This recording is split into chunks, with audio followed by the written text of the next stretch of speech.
hatch is open. 12:02 p.m. Central Time, 1:02 p.m. Eastern. Bob Behnken and Doug Hurley opened the hatch to the International Space Station after launching from American soil on a U.S. vehicle for the first time in 9 years. The first time ever for a commercially built spacecraft.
If you're just tuning in, the hatches are open between Dragon and the International Space Station.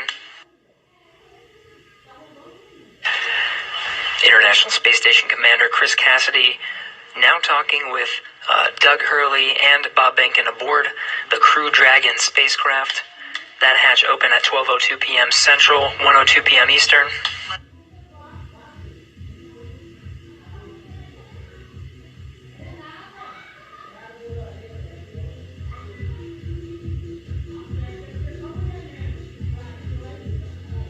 SpaceX Dragon on the Big Loop. The hatch is open at 5.54.400. How copy? Hi, copy. Hatch is open. Great to hear. Thanks.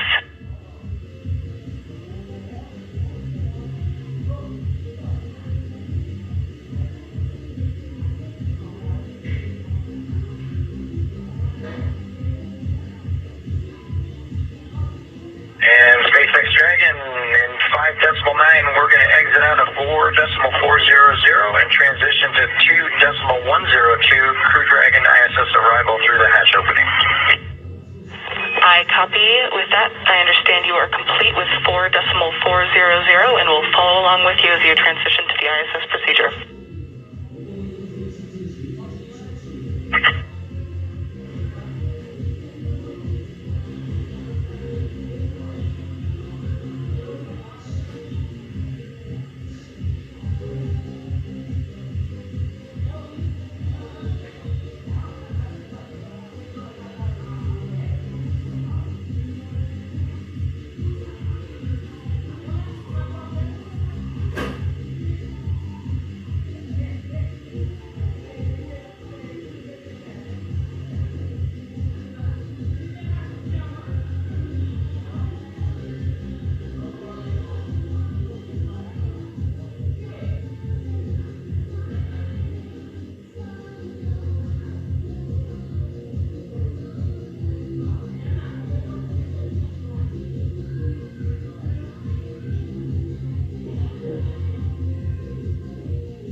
Mission Control Houston.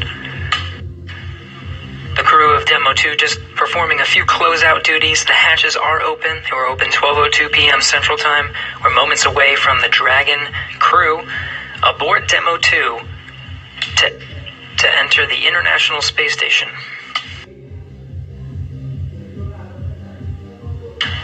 It'll be the first time that Americans will enter the International Space Station on a rocket launched from U.S. soil, built by an American company. The first time ever Americans will enter from a commercially built spacecraft.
we were hoping we could voice check the mic just before starting the PAO event.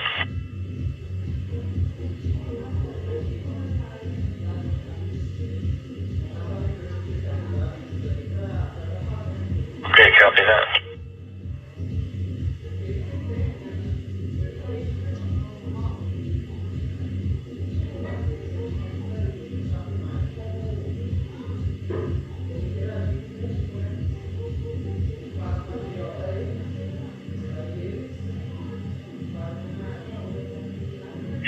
Dragon on the big loop in step 6.1 of 2.102. IMB duct installation is complete. Go for IMB fan activation. Houston copies. Go for IMB fan activation. That's in work.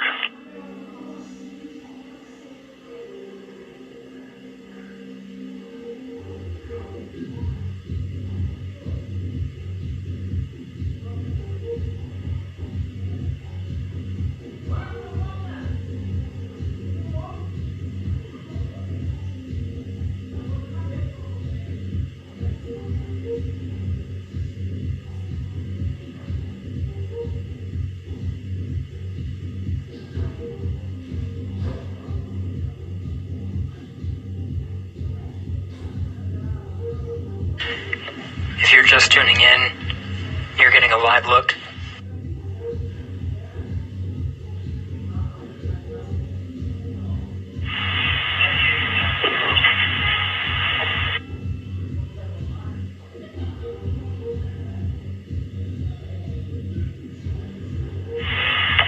Station Houston on two things, Chris. We did hear you over the PAO side of things. That was a good voice check. We might ask you for one more. And then for the Dragon crew, you also have a go for 6.3. That's opening the location 23 and checking for debris. Dragon copies 6.3 in work.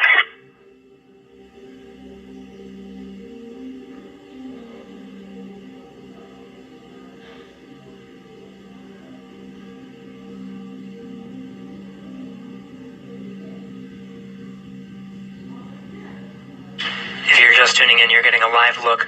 On the left of your screen is a look inside the Crew Dragon on the Demo 2 mission. On the right, the International Space Station. Bob Behnken. Dragon on the big loop. We are ready for 6.4 and section 4 of the LIO instructions.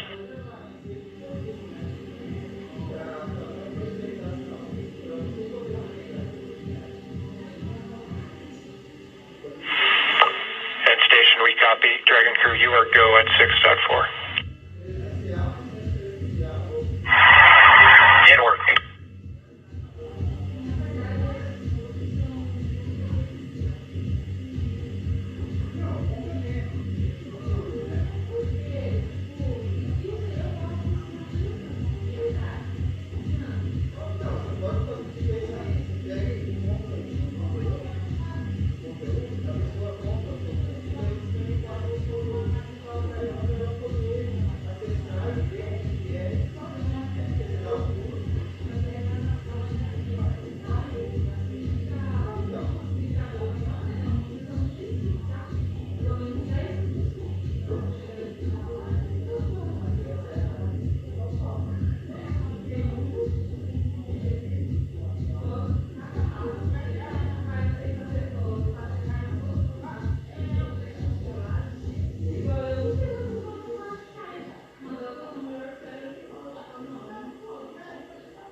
This is Mission Control Houston.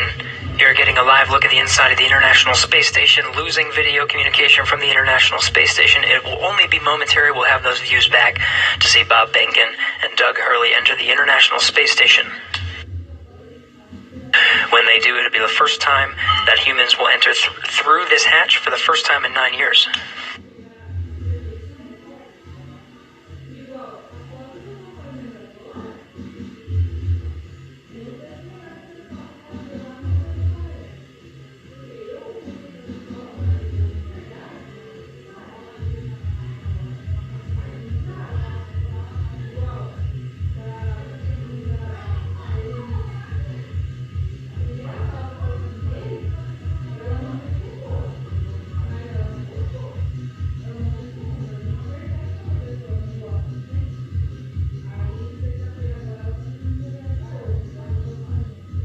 a Dragon, so we had to had to load the procedure from my iPad and hand it into them, so that took a little longer.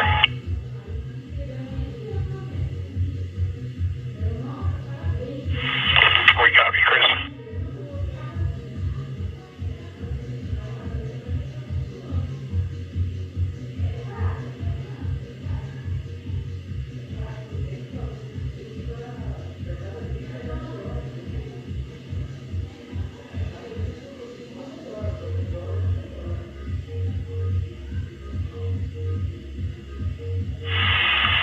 Houston on 2 for Chris. When convenient, PO requests an additional voice check through the mic.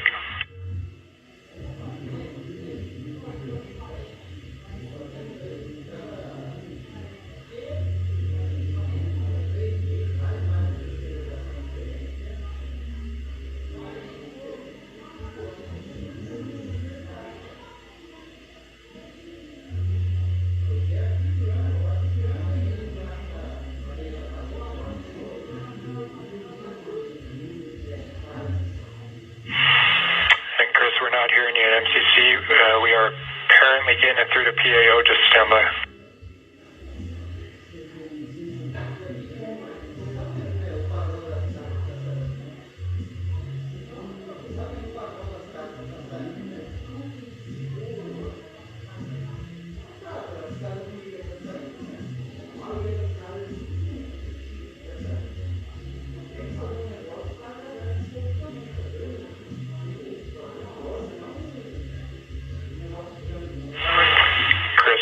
Working com reconfig. I'll call you if we're ready for another check.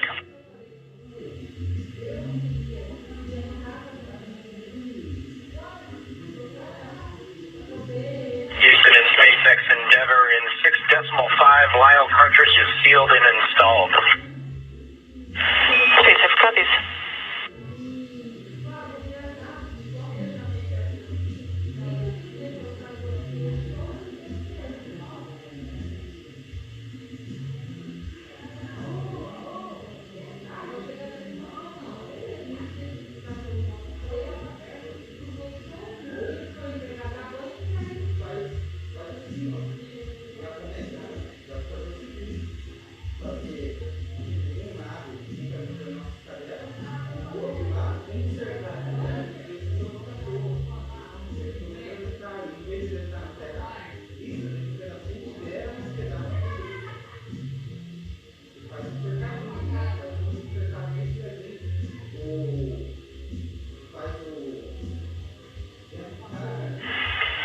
Houston on 2 for Chris. We wanted you to confirm that the mic is in channel 1. It needs to be in channel 1. A thought here is that it could have been bumped over to 2.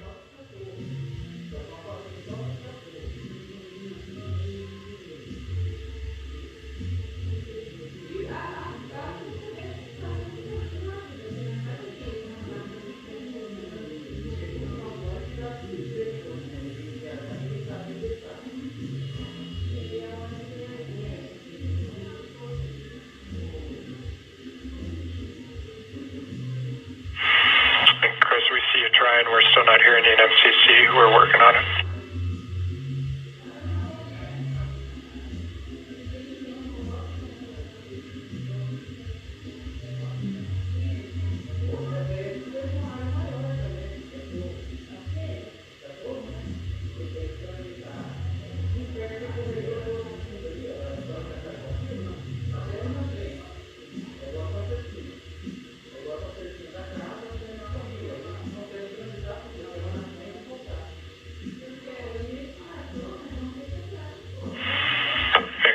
Nothing in MCC. We see you trying.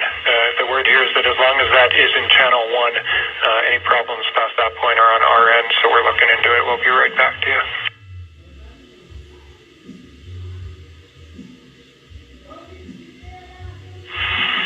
Station Houston, we're ready for another voice check through the mic.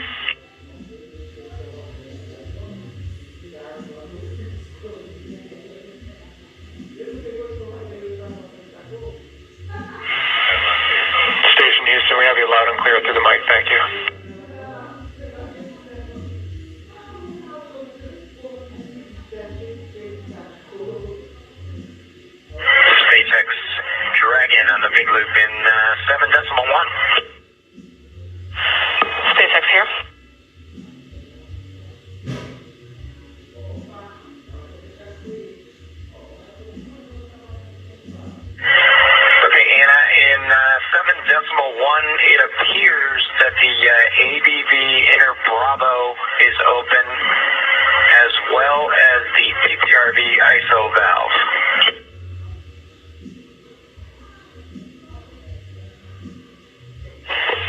I copy that AVV inner Bravo appears to be open, as well as PPRV ISO valve.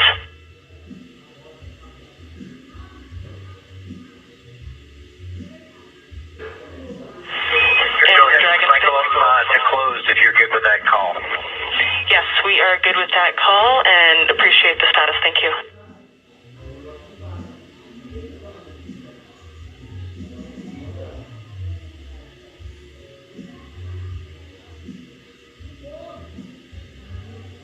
This is Mission Control Houston. If you're just tuning in, hatches were open at 12:02 p.m. Central Time. We are moments away from Bob Behnken and Doug Hurley entering the International Space Station.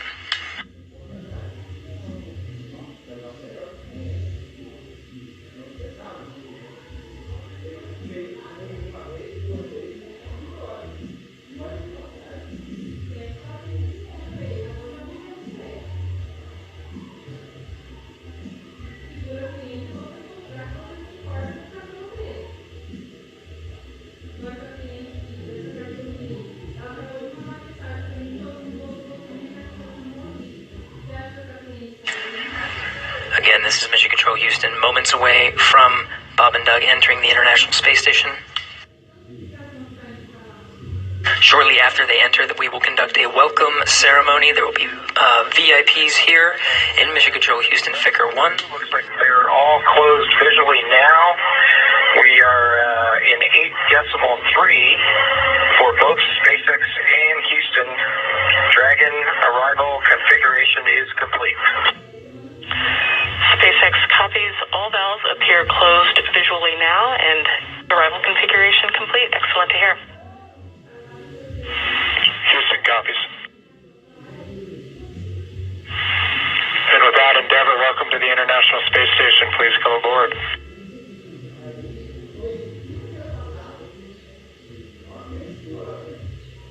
Never copies with pleasure. We'll be there in a second.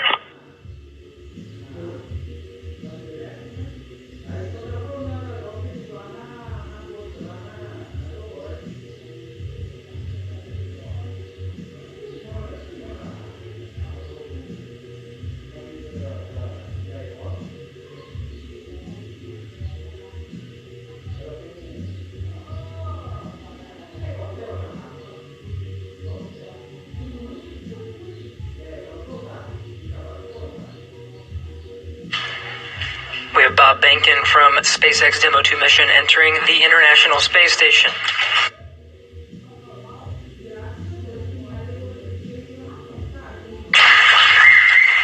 Followed by Doug Hurley.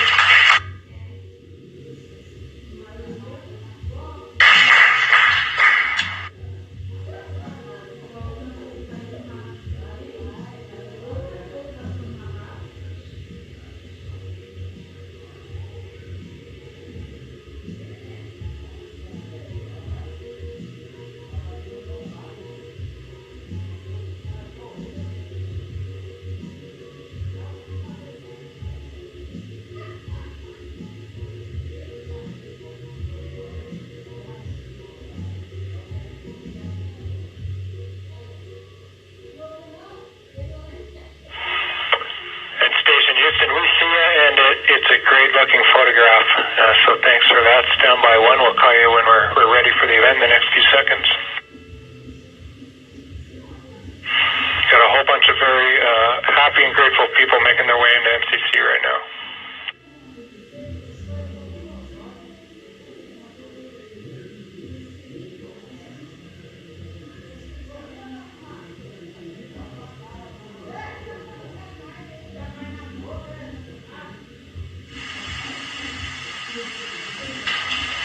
Demo 2 crew now aboard the International Space Station. They entered at 12:22 p.m. Central Time.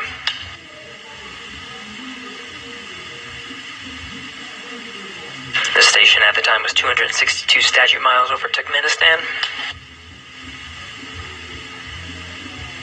Crew all gathered in front of the cameras at the Node 2 forward end of the International Space Station. Just behind them is the hatchway to the Crew Dragon on its Demo 2 mission. We're standing by for a welcome ceremony. We'll have VIPs here in Mission Control Houston ready to greet the crew.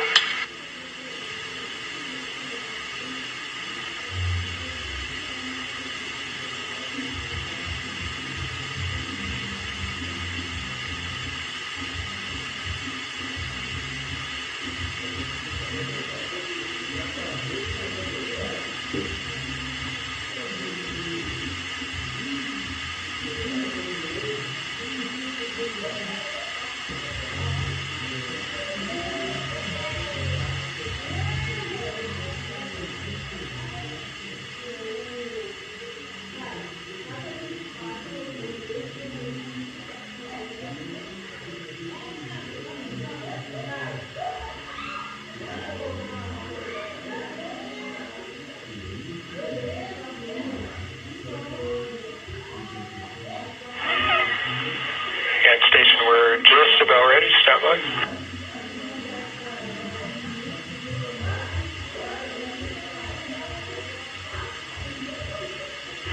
All right, station, it's Houston on Space Ground 2. Confirm that you are ready for the event. Houston, this station, we are ready for the event. Copy that. And sir, Administrator Bridenstine, welcome to MCC. Please call station for a voice check.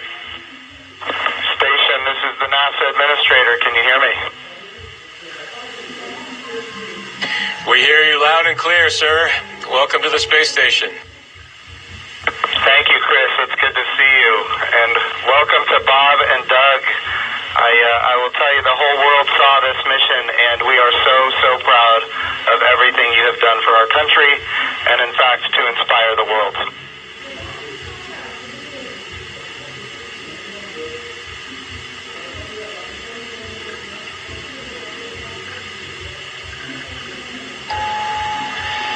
We sure appreciate that, sir. It's obviously been our honor to be just a small part of this. We have to give credit to SpaceX, the commercial crew program, and of course NASA. It's great to get the United States back in the crewed launch business, and we're just really glad to be on board this magnificent complex. Well, we have some VIPs with us here, and I'm sure they have some questions that they'd like to ask you, but I have one of my own before I turn it over. And I just wanted to find out if you guys got any sleep on your way up there the last, I'd say, I get 19 hours. Did you guys get any sleep?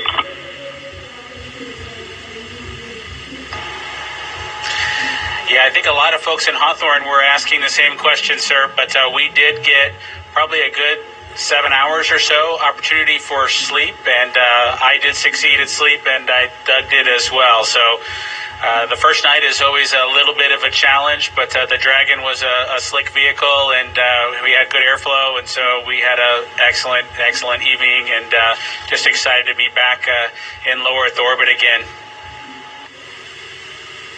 Amazing. Well, one of the people that is here with us today is Senator Ted Cruz, and of course he's a huge advocate of America's space program, and he's been somebody who has helped us so much as we transition from one administration to the next administration. And the reason missions like this can have success is because of continuity of purpose. And Senator Ted Cruz was a leader on a bill called the the NASA Transition Authorization Act. And because of that, we have had a lot of political support, and we're very grateful for his leadership. Senator Cruz, would you like to say a few words? Well, congratulations, gentlemen. The eyes of the world are upon you, and everyone is proud of you. All of America is watching you, and today and yesterday represent big days. We're looking at a decade since we've had American astronauts launched on an American ship from American soil. And I can tell you, I sat with my wife and kids in our living room watching on TV yesterday, and I suspect we did what just about everyone watching did, including both of you, which is held our breath as it took off. And we're glad to see you've landed safely. We're glad to see you've docked. And so let me ask you, that Dragon is an amazing vehicle. How does she handle?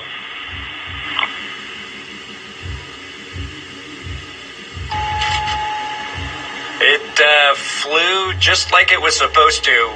It was we had a couple opportunities to take it out for a spin, so to speak, once after we got into orbit last night, and again today about 20 minutes before we docked. And my compliments to the folks back at Hawthorne and SpaceX for how well it flew. It is exactly like the simulator, and we couldn't be happier about the performance of the vehicle. What do you guys hope to accomplish in your time on the International Space Station?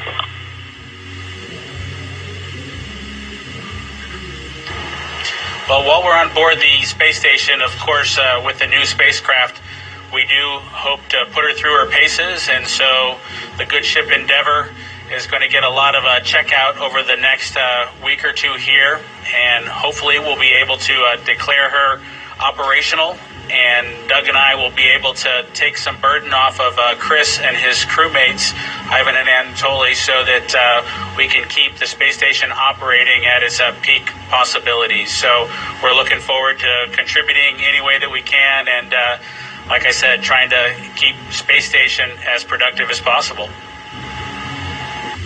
As a country, we're in the midst of a tough week. We're seeing protests, we're seeing a lot of anger, we're seeing violence. And I have to say, this launch and y'all's docking is a powerful inspiration of what we can do when we come together, of the power of unity, the power of ingenuity.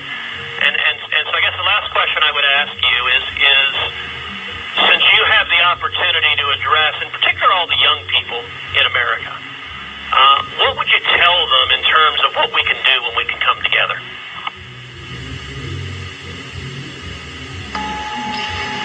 You know, that's a great question. 9 years ago, just about exactly 9 years ago, we docked with Atlantis on STS-135, the last flight of the Space Shuttle program, a 30-year program.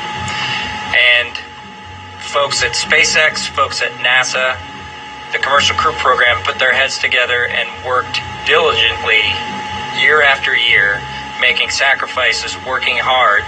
And then 9 years later, American launch capability was restored, and this is just one effort that we can show for the ages in this dark time that we've had over the past several months, to kind of inspire especially the young people in the United States to reach for these lofty goals and work hard and look what you can accomplish. Thanks, gentlemen. God bless you.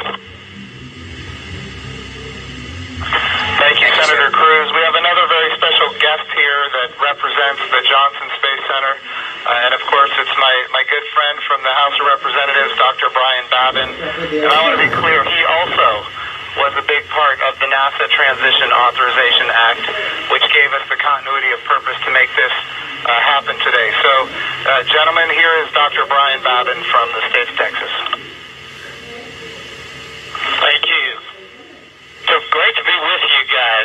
I was at the launch yesterday. I just want to say a huge congratulations. And, there was a thunderstorm that blew in about 30 minutes or 45 minutes or so before liftoff. And it was in doubt there for a minute, but it was just an enormous achievement. I just want to say thank you for you guys. Really appreciate what you're doing for America, and the crew that's already been up there, Chris, and your two fellow Russians. To give you a great big thank you as well. I have a son who was a Navy SEAL, and I want to thank you for your service there too, Chris. And also, I would like to just see what I know you said that the craft, the Dragon, handled very well, but I want to see how it compares with the space shuttle. If one of you would address that, I would appreciate it.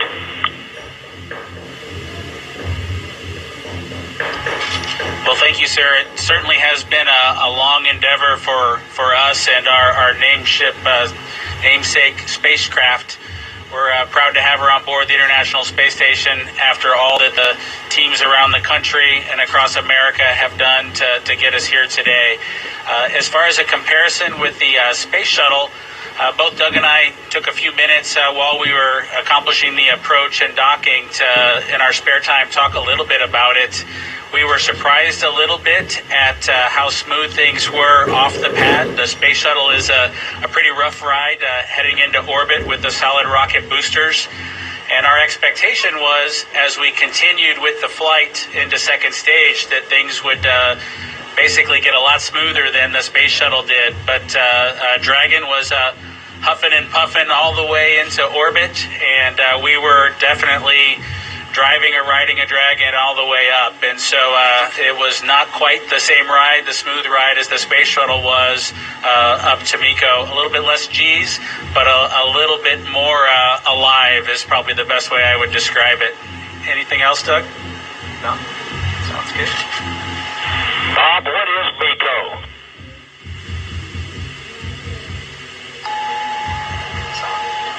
Sorry, I have to apologize for actually using the term MECO.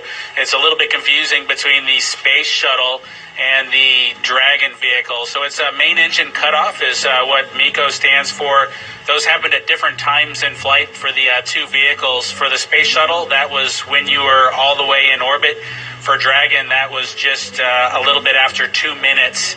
And then we had the single engine cutoff for second stage when we achieved orbit. So that time under the single engine under Dragon with one engine was more of an experience than the shuttle was for that 6.5 minutes or so that we were under that second stage motor. Well, I would just like to say, in fact, Doug, did you have something you wanted to add there? I met your mother and father yesterday, Doug, and great folks. They're very, very proud of their son.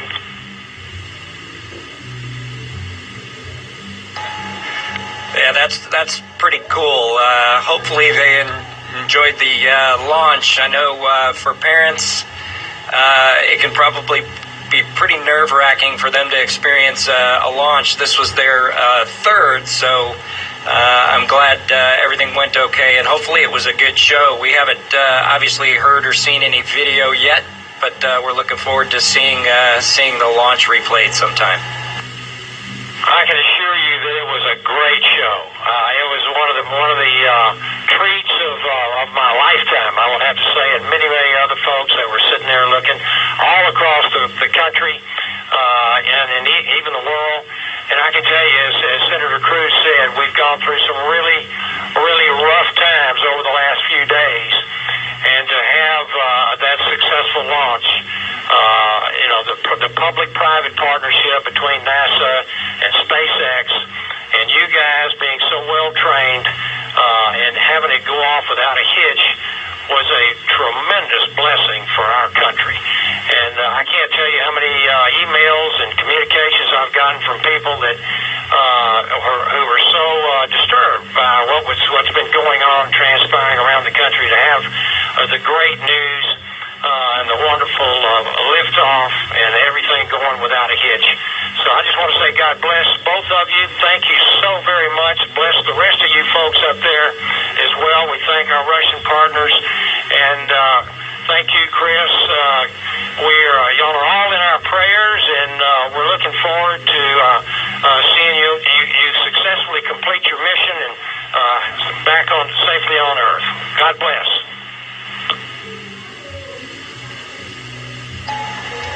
Thank you very much. Yeah, and just so you guys are aware, the show was in fact spectacular. The ratings on NASA TV beat everyone else. Not just some of them, it beat all of them, and that includes just so everybody is aware, the whole world saw this. It trended number one on Twitter. It was the number one thing talked about on social media in general. This was an amazing moment, and it represents a transition in how we do space flight from the United States of America. NASA is not going to purchase, own, and operate rockets and capsules the way we used to. We're going to partner with commercial industry for access to low Earth orbit, and those partnerships are going to enable our providers to get customers that are not NASA and drive down our costs, and we're going to have numerous providers that are competing on cost and innovation and safety, and we're going to have more access to low Earth orbit than ever before. And this business model, now that it's been proven on commercial resupply of the International Space Station, now commercial crew to the International Space Station, this model is going to apply, and I know Senator Cruz has this near and dear to him, when we go to the moon. And of course, when we go to the moon, it's going to be done because of the great people here at the Johnson Space Center and so many other centers across the United States of America. But when we go to the moon, we're going to land on the surface of the moon with commercial landers. And of course, we're very proud of the Commercial Lunar Payload Services Program being managed right here out of the Johnson Space Center as well, so that we can take small payloads to the surface of the moon. And all of this is leading up to an amazing day where we have humans living and working for long periods of time on the surface of the moon, but doing it with a purpose, and that purpose, of course, is to go to Mars. Humanity is going to explore more and be able to go further than ever before because of the public-private partnerships. We all know that if the government is creating the demand and the government is creating the supply, we will always be limited. But when we have partners that are interested in exploring commercially and doing the things that are necessary, to get capital investment, then we're all going to end up better. So I want to just say the whole world saw this. This is a new era in human space flight, and we are so grateful for the service of not just our two astronauts that embarked on this mission, but the 100,000 plus people that participate in it, in this mission, everything from the suppliers to the main contractors, to the NASA team, the SpaceX team. What an amazing day for our country and, in fact, for the world. I'm going to turn it over for a second to my deputy, Jim Morehart, who's been a great deputy at NASA.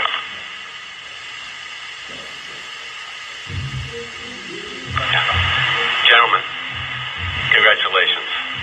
You know, Jim's mentioned going to the moon, and yesterday and today, you've inspired the Artemis generation, which is our next generation.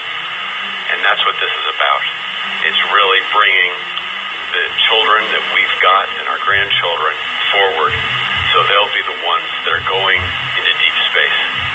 This is the dawn of a new era, and we just thank you for being at the beginning of it. Thank you so much.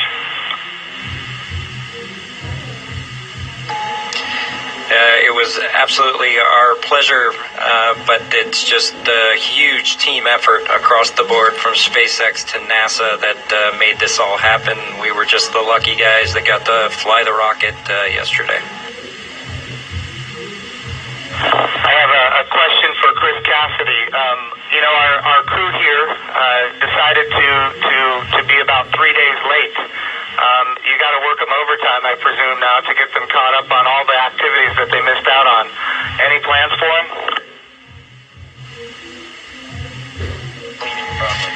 Well, the day they missed out on was a good one for them to skip. It was Saturday house cleaning, but I took care of it for them. We'll catch up next weekend. But in all seriousness, we've got a few things to take care of tonight. Make sure we're all safe and we know the plan in case something bad happens. And then we're looking forward to some operational stuff later in the month. Maybe we'll get outside and do some spacewalks.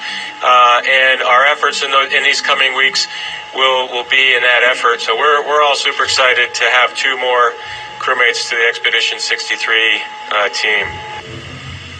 Awesome. And of course, here in Houston, this is the home of the astronaut office, and the Johnson Space Center is led by Mark Dyer, and I'm going to turn it over to Mark for a few comments.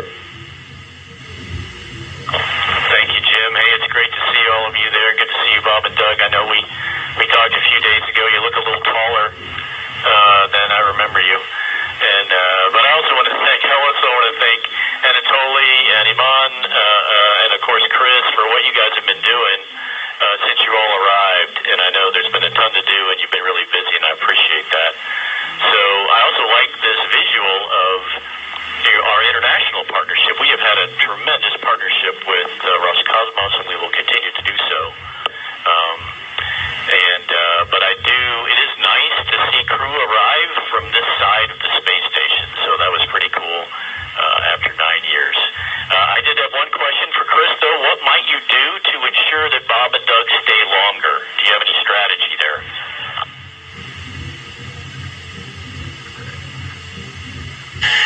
Well, we'll slow down the rate of which I'm eating food, and maybe we can stretch out our consumables a little bit. But that's a great question. We'll have to come up with some conniving scheme here in the next few days. All right, thank you. Thanks, guys. Look forward to greeting the three of you eventually back at Ellington after your work is complete. Thank you. And of course, Mark Geyer has an amazing deputy, Vanessa Weiss, if you'd like to come and say a few words. Thank you, Jim. Hi, guys. You look really good. I just want to say on behalf of everybody here, we just want to thank you. It was an amazing launch, and we love seeing the docking. You guys all look really good. Just thank you for all that you're doing, and we can't wait for you to return, but not too soon. Station wants you to get a lot of work done, so looking forward to all of that. But thank you, and God bless. Thank you, Vanessa. We appreciate that. All right, we also have with us Steve Jerzik, who is the Associate Administrator for the agency. For people who don't know what that is, that, of course, is the Chief Operating Officer of the agency. But he also ran the flight readiness review for this mission. He did really an amazing job, and I can't say enough about his leadership at the agency. Steve, if you'd like to say a few words, ask a few questions. Hey guys, it is just great to see you all on the station. I can't tell you how my adrenaline shut down when you guys opened the hatch. I mean, I've just been on edge ever since yesterday, and the weather cleared. I can't tell you how great it's been to see you on station. It has been a team effort. I felt like the last 2 years I've kind of been part of the team, working through issues, and it's been a heck of a year and a half with Demo 1. And the in-flight abort test, and working through issues like parachutes and the escape system, and I just could not be more proud of the team for getting to this point. It's amazing, and you obviously have been part of that. I really appreciate you all showing up in Washington, D.C. at our reviews, and because the last thing we do at those reviews is look at you all, because you guys are the risk takers, and make sure you're okay with where we are and where we're headed. So I really appreciate that. I really appreciate your active participation in that. And I could not be more, like I said, more proud of the team, and congratulations. And it is awesome to see you guys on station.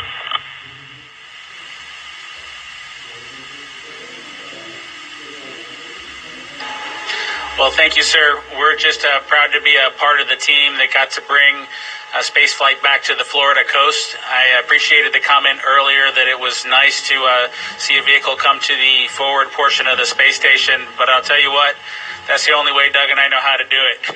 So thanks to the team for providing it to happen our way. We appreciate that. Well, Bob and Doug, just so you're aware, I'm being given the wrap signal. Doug, did you have something to say before we wrap it up here? Oh, no, sir. We're just happy to be here, and Chris is going to put us to work, and hopefully we will fit in and not mess too many things up. I have no doubt that you guys are going to do amazing work. I just want you to know the president came to the launch, and the vice president came to the launch. About half the cabinet was at the launch. We had members of Congress and members of the Senate from both sides of the aisle. And this was an amazing moment of unity for the nation. It was an amazing moment for the whole world to look up. In the midst of the coronavirus pandemic and some other challenges, we were able to have this very, very special moment where we could all look at the future and say that things are going to be brighter tomorrow than they are today. And you and the NASA team and the SpaceX team gave us that opportunity, and for that we are so grateful. I would also be remiss as the NASA administrator if I didn't promote what comes next. And of course, this is the beginning. We are now launching to low Earth orbit again, but we will soon be going to the moon. We will be going to the moon sustainably with commercial partners and international partners. We're going to use the resources of the moon to learn how to live and work for long periods of time. Ultimately, we're going to take all of that knowledge and we're going to go to Mars. And of course, this time when we go to the moon, we go with a very diverse, highly qualified astronaut corps that includes women, which is why we call the program Artemis, named after the twin sister of Apollo, and she, in Greek mythology, was the goddess of the moon. This is the beginning. There is so much more to come, and I'm glad that our representatives of the Johnson Space Center are here because we're going to be asking them to fund this project. And what an amazing day that you guys have given us. So thank you from not just me and the people here, but from the United States of America and people all around the world. I'm more popular on Twitter than I've ever been, and it's because of you guys. Thank you.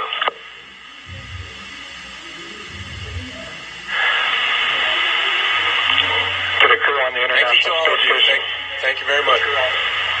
Hey, Chris, we ask that you just hold your position for a few minutes. There's, of course, a number of photos we'd like to take. And then a quick note for those down here in the room. To Senator Cruz, Congressman Bobbin, Administrator Bridenstine, Director Geyer, and all of our distinguished visitors, thank you for your participation in today's historic event, and thank you for the leadership that has enabled it.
This is Houston ACR.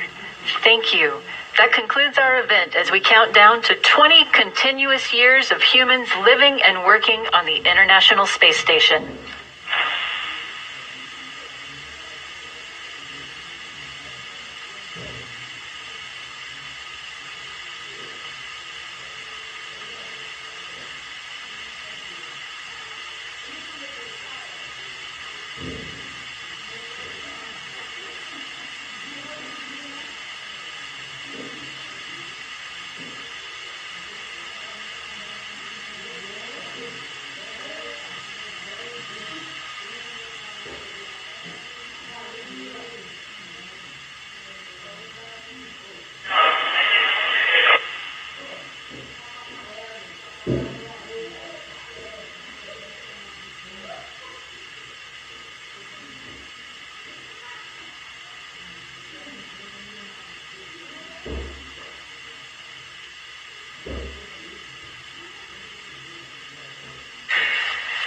That concludes our coverage of the SpaceX Demo 2 mission in conjunction with NASA.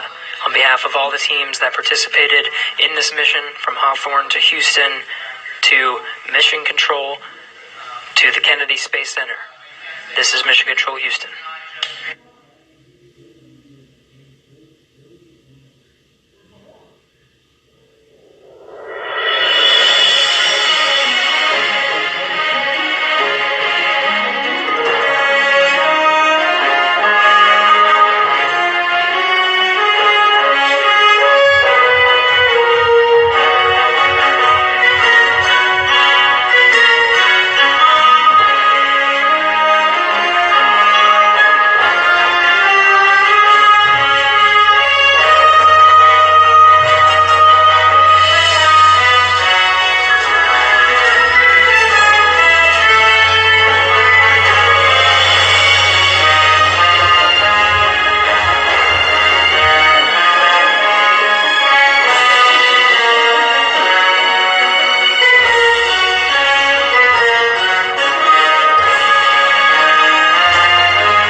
What's the scariest thing you've ever done? Or another way to say it is, what's the most dangerous thing that you've ever done? And why did you do it? I know what the most dangerous thing is that I've ever done, because NASA does the math. You look back to the first 5 shuttle launches, the odds of a catastrophic event during the first 5 shuttle launches was 1 in 9. And even when I first flew on the shuttle back in 1995, 74 shuttle flight, the odds were still, now that we look back, about 1 in 38 or so, 1 in 35, 1 in 40. Not great odds. So it's a really interesting day when you wake up at the Kennedy Space Center and you're going to go to space that day. Because you realize by the end of the day, you're either going to be floating effortlessly, gloriously in space, or you'll be dead. You go at the Kennedy Space Center, into the suit-up room, the same room that our childhood heroes got dressed in, that Neil Armstrong and Buzz Aldrin got suited in to go ride the Apollo rocket to the moon. And I got my pressure suit built around me and rode down outside in the van heading out to the launch pad, in the Astro van heading out in the launch pad. And as you come around the corner at the Kennedy Space Center, it's normally pre-dawn, and in the distance, lit up by the huge xenon lights, is your spaceship. The vehicle that is going to take you off the planet. And the crew is sitting in the Astro van, sort of hushed, almost holding hands, looking at that as it gets bigger and bigger. We ride the elevator up, and we crawl in on your hands and knees into the spaceship, one at a time, and you sort of worm your way up into your chair and plunk yourself down on your back. And the hatch is closed, and suddenly, what has been a lifetime of both dreams and denial is becoming real. Something that I dreamed about, in fact, that I chose to do when I was 9 years old, is now suddenly within not too many minutes of actually happening. And in the astronaut business, the shuttle is a very complicated vehicle. It's the most complicated flying machine ever built. And in the astronaut business, we have a saying, which is, there is no problem so bad that you can't make it worse. And so you're very conscious in the cockpit. You're thinking about all of the things that you might have to do, all the switches and all the wickets you have to go through. And as the time gets closer and closer, this excitement is building. And then about 3.5 minutes before launch, the huge nozzles on the back, like the size of big church bells, swing back and forth. And the mass of them is such that it sways the whole vehicle, like the vehicle's alive underneath you, like an elephant getting up off its knees or something. And then about 30 seconds before launch, the vehicle is completely alive. It is ready to go. The APUs are running. The computers are all self-contained. It's ready to leave the planet. And 15 seconds before launch, this happens. 12, 11, 10,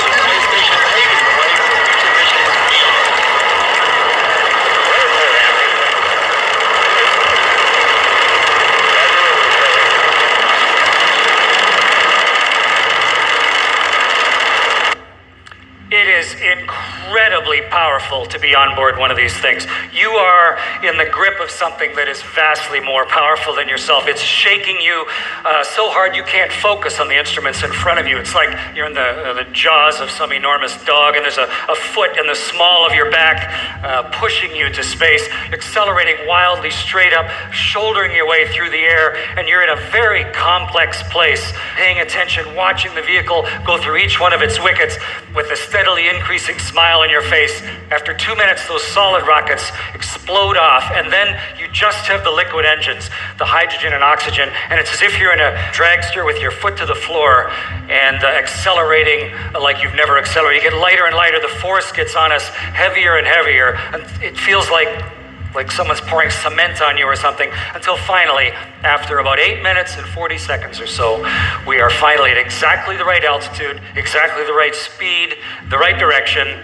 the engine shut off, and we're weightless. And we're alive. It's an amazing experience, but why would we take that risk? Why would you do something that dangerous?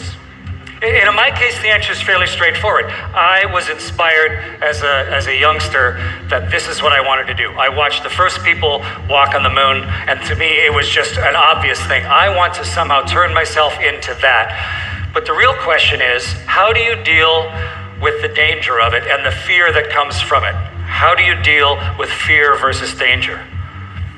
And having the goal in mind, thinking about where it might lead, directed me to a life of looking at all of the small details to allow this to become possible, to be able to launch and go help build a space station where you are on board a 1 million-pound creation that's going around the world at 5 miles a second, 8 kilometers a second around the world 16 times a day, with experiments on board that are teaching us what the substance of the universe is made of, and running 200 experiments inside, but maybe even more importantly, allowing us to see the world in a way that is impossible through any other means. To be able to look down and have, if your jaw could drop, it would, the jaw-dropping gorgeousness of the turning orb, like a self-propelled art gallery of fantastic, constantly changing beauty that is the world itself.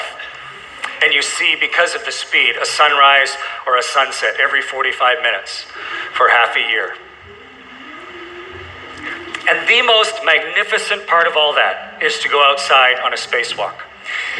You are in a one-person spaceship that is your spacesuit. And you're going through space with the world. It's an entirely different perspective. You're not looking up at the universe. You and the Earth are going through the universe together. And you're holding on with one hand, looking at the world turn beside you. It's like roaring silently with color and texture as it pours by just mesmerizingly next to you. And if you can tear your eyes away from that and you look under your arm down at the rest of everything, it's an unfathomable blackness, with a texture you feel like you could stick your hand into. And you are holding on with one hand, one link to the other 7 billion people. And I was outside of my first spacewalk when my left eye went blind. And I didn't know why. Suddenly my left eye slammed shut in great pain, and I couldn't figure out why my eye wasn't working. I was thinking, what do I do next? I thought, well, maybe that's why we have 2 eyes, so I kept working. But unfortunately, without gravity, tears don't fall. And so you just get a bigger and bigger ball of whatever that is mixed with your tears on your eye, until eventually the ball becomes so big that the surface tension takes it across the bridge of your nose like a tiny little waterfall and goes goosh into your other eye. And now I was completely blind outside the spaceship. So what's the scariest thing you've ever done?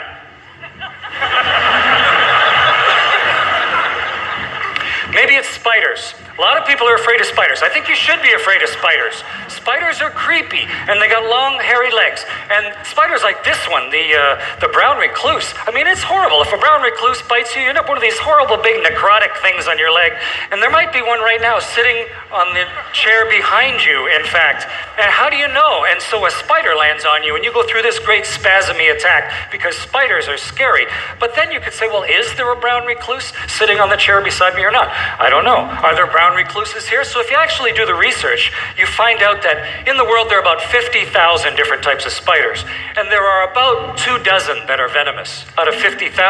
And if you're in Canada, because of the cold winters, here in BC there's about 720, 730 different types of spiders, and there's one that is venomous. And its venom isn't even fatal. It's just kind of like a nasty sting. And that spider, not only that, but that spider has beautiful markings on it. It's like, I'm dangerous. I got a big radiation symbol on my back. It's the black widow. So if you're even slightly careful, you can avoid running into the one spider that, and it lives close to the ground. You're walking along, you are never going to go through a spider web where a black widow bites you. Spider webs like this, it doesn't build those. It builds them down in the corners. And it's for black widow because it's the female spider eats the male. It doesn't care about you. So in fact, the next time you walk into a spider web, you don't need to panic and go with your caveman reaction, the danger is entirely different than the fear. And how do you get around it, though? How do you change your behavior? Well, next time you see a spider web, have a good look, make sure it's not a black widow spider, and then walk into it. And then you see another spider web and walk into that one. It's just a little bit of fluffy stuff. It's not a big deal. And the spider that may come out is no more threat to you than a ladybug or a butterfly. And then I guarantee you, if you walk through 100 spider webs, you will have changed your fundamental human behavior, your caveman reaction. And you will now be able to walk in the park in the morning and not worry about that spider web or into your grandma's attic or whatever, into your own basement. And you can apply this to anything. If you're outside on a spacewalk and you're blinded, your natural reaction would be to panic, I think. It would make you nervous and worried. But we had considered all the venom, and we had practiced with a whole variety of different spider webs. We knew everything there is to know about the spacesuit, and we trained underwater thousands of times. And we don't just practice things going right, we practice things going wrong all the time, so that you are constantly walking through those spider webs, and not just underwater, but also in virtual reality labs with the helmet and the gloves, so you feel like it's realistic. So when you finally actually get outside on a spacewalk, it feels much different than it would if you just went out first time. And even if you're blinded, your natural panicky reaction doesn't happen. Instead, you kind of look around and go, okay, I can't see. But I can hear, I can talk. Scott Perezinski's out here with me. He could come over and help me. We actually practiced incapacitated crew rescue. Seu papai foi